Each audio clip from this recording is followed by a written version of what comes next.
Kryeministri Edi Rama është një nga pjesëmarrësit në konferencën e iniciativës për investime në të ardhmen në Riyadh. Rama ka mbërritur dje në Riyadh, ndërsa shoqërohet nga kryebashkiakja e Durrësit Emiliana Sako dhe kryebashkiaku i komanduar i Bashkisë së Vlorës Elis Halili.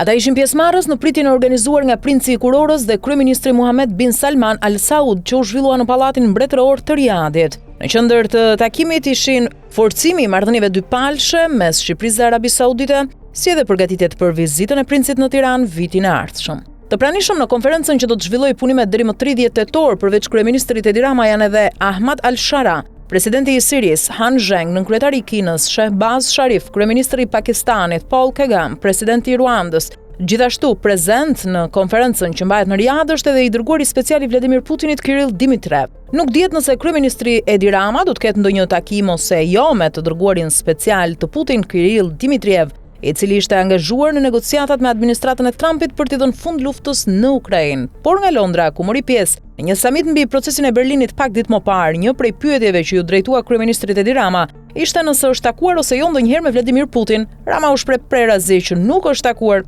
Rama theksoi se Shqipëria është një rast i veçantë në raport me Rusinë, duke kujtuar se marrëdhëniet mes dy vendeve kanë qenë të ngrira. Ne jemi i vetmi vend në të gjithë Europën që nga Kremlini nuk ka ardhur askush dhe nga pala jon askush nuk ka shkuar në Moskë për të vizituar Kremlinin. Kjo ka lidhje me historinë tonë. Ne i konsideronim ata si tradhtar të degraduar që nuk e meritonin shoqërinë tonë. Ne ishim fari vetëm i komunizmit në Europë, tha Rama. Kryeministri shtoi se Shqipëria nuk ka pasur asnjëherë simpati për regjimin rus. Nuk na pëlqen Putin dhe Rusia aktuale, nuk na merr malli, kur nuk jemi tunduar nga oligarkët rus. Muzika ruse është më shumë se mjaftueshëm, tha ai. Në fakt, Rama ka pasur një takim me ministrin e jashtëm rus, Sergej Lavrov, gjatë kohës që kryeministri udhëhiqte OSBE-n. Takimi ka ndodhur në vitin 2020 dhe në atë kohë Rama deklaronte se ishte një takim i vështirë për të arritur një rezultat. Lidhur me konferencën e Riyadh, sipas Richard Atiez, kryetari i komitetit ekzekutiv të Institutit F2, konferenca e këtij viti do të paraqiste shumë marrëveshje në disa sektor kyç. Instikti im është se do ta tejkalojmë vitin 2024, jam i sigurt, edhe për këtë shtoi ai, duke u referuar ngjarjes së vitit kaluar, gjatë së cilës u nënshkruan marrëveshje me vlerë më shumë se $70 miliardë. Instituti F2 do të lançojë gjithashtu një program të ri sipërmarrjesh që synon për shpejtimin e rritjes dhe suksesit të startupeve të nxitura nga ndikimi që synojnë të krijojnë ndryshime pozitive sociale ose mjedisore si pjesë thelbësore të modeleve të tyre të biznesit, tha Atiez.